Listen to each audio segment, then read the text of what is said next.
Lacrosse is looking for another big season. Do they have another championship in the cards? We're going to talk about it.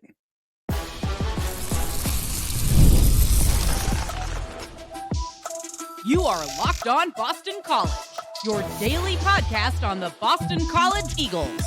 Part of the Locked On Podcast Network, your team every day.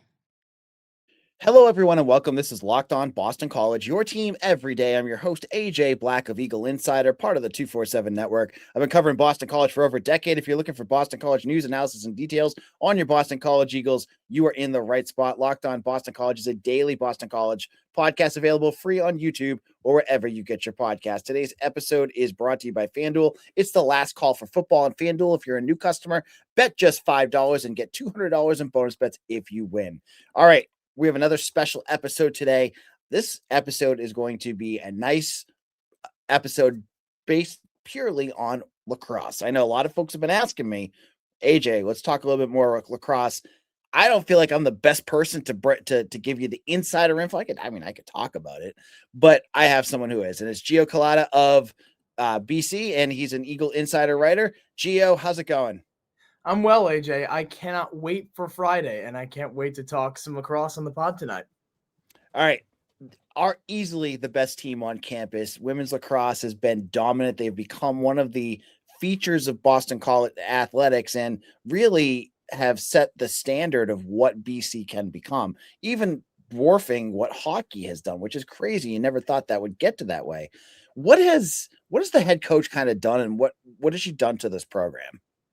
Well, she set a standard. It's funny. We recorded a podcast episode for BC Athletics this morning with goalkeeper Shea Dolce and Julia Colabrese, one of the midfielders. And I asked them both, like, what is something Coach Walker says all the time? And they literally couldn't pick one because of how many different sort of mantras, messages, philosophies her and the staff have instilled into this program. I think the most impactful banner of the many that go up in Fish Fieldhouse is one all the way to the right. It says "Dream Big." That is in the lifeblood of that program.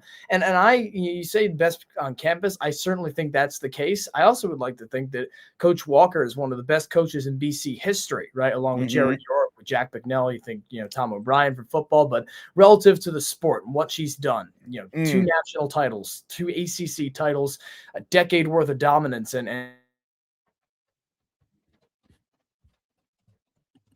So you have a great coach. Obviously, she has set the standard, as you just said. And what's incredible is you see football, you see basketball, and you hear the reasons why the recruiting can't be at the level of other schools. And then you see lacrosse, and they're bringing in top 3 recruiting classes, top recruiting classes with blue chips all over the place. Are you expecting more big freshmen to be joining this year?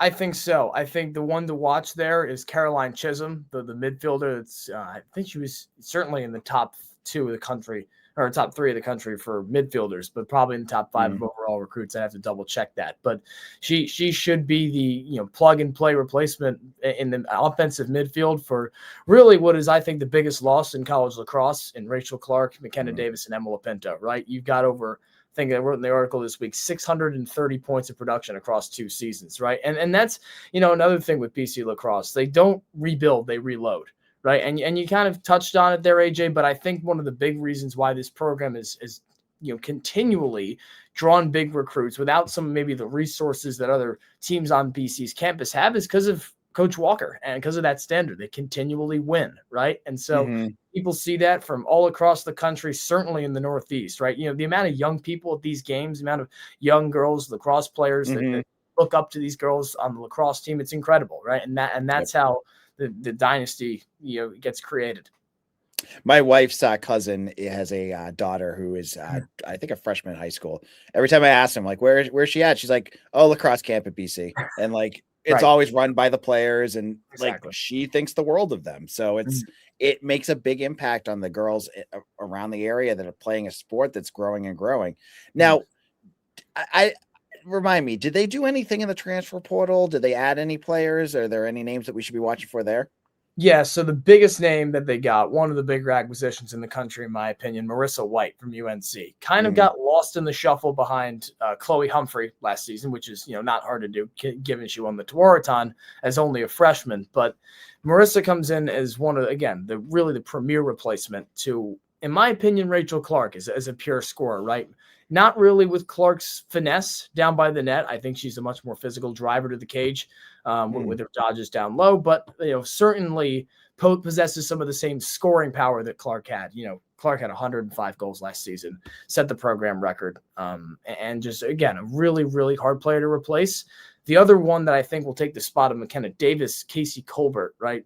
Great assister, 57 assists coming over from Stony Brook. So those are a bit of a, I don't want to say watered down, but you only had one other transfer come over in Bella Abbott, right? A goalkeeper, not going to start this season barring a disaster. Right. Like Shay Dolce, probably the best in the country. But bit of a calmer portal for Coach Walker, because I think she had so much youth coming back. She had so much depth on last year's roster that in a way didn't get overshadowed by last year's big three, right? A lot of teams got top heavy stars, liken it to BC hockey, right? Where some of the guys this year were behind the Leonards of the world, the Smiths of the world, the Cutter Gauthiers of the world, right? And now they're just getting their chance to shine.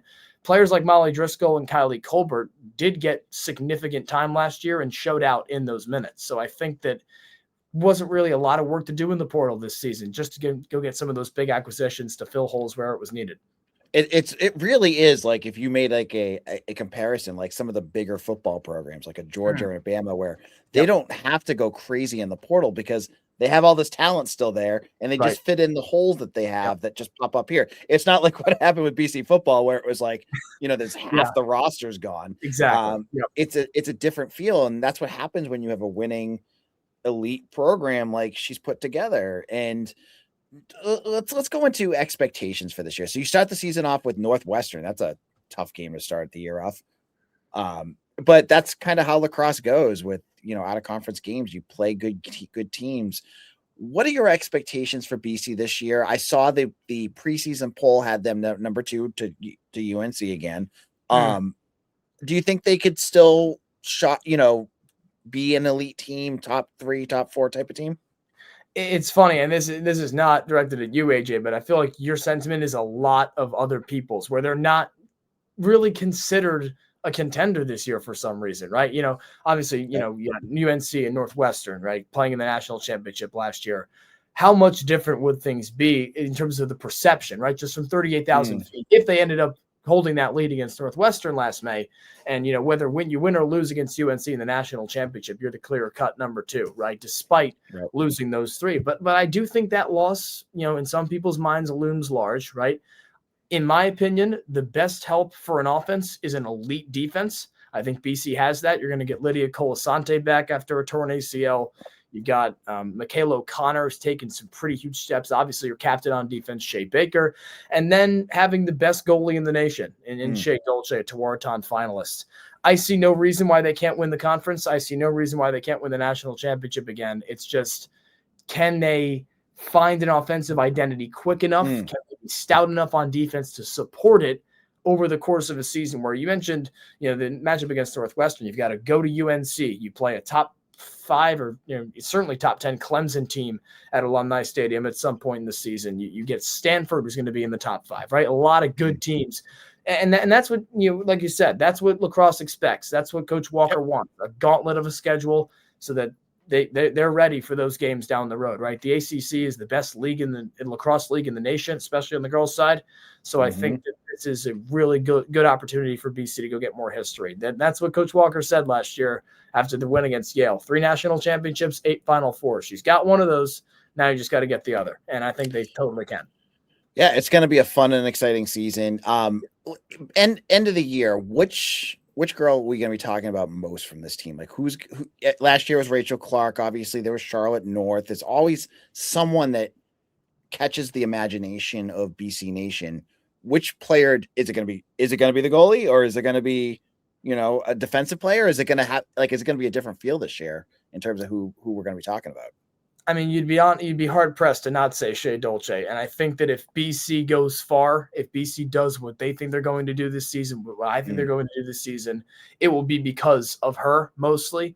But I think I go back to Marissa White. It's a really interesting acquisition. I saw Brooke McCloy just around campus after it happened, and she was like, "Oh my God, we got Marissa White!" Like just the sheer excitement around that player. I don't remember a transfer since Clark and Lapinto a couple of years ago that generated that much buzz, right? So I think, and granted, it's only 1 year in between, but that's a really interesting player. If she plays really well, she can be a difference maker on that attack. That again is going to be different from years past. But interestingly enough, I think you'll see some of the same things from the offense. It's just in terms of what that identity looks like because Sam Apuzzo is still coaching it.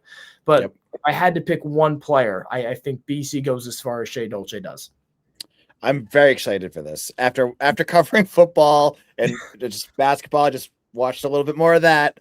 Just having some really good BC sports and again, I have a daughter and she, she looks up to, teams like this, and it's always fun to watch to see how, big this team can get. Cause I think lacrosse is one of the biggest growing sports, men and women's across the country. And, it's getting a lot of attention, and you have the best program in Chestnut Hill right now. So Gio, where can people find your work?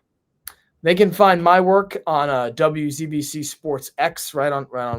I think we've had some trouble with YouTube, right? We're watching this right now, but we'll stay tuned though for some content on BC Eagles from me and from WZBC Sports people. Can't get too much into that yet, but some things are in the works there. But yeah, we'll be on the field in alumni in Fish Fieldhouse this Friday for wherever lacrosse goes. Hopefully for a long run into May. Gio, you guys do an excellent job over at WZBC. Like every year, you guys are always putting out great content, and the professionalism of the students. Are you graduating this year? I am graduating in May, so I'm hoping for a nice little graduation gift from BC Labs. Are you trying to get into media after this, or? I am. Yeah, would love hire to him. Hire him. All right. Thank you so much. And follow me on Twitter at AJBlack247. You guys know where to find me. I'm here at Locked On BC and over at Eagle Insider, where you can check out Gio's work on lacrosse as well. And we'll be back again tomorrow for another show where we'll be talking football and all sorts of other good stuff. So thank you for joining us. We'll see you again soon for Locked On Boston College, your team every day.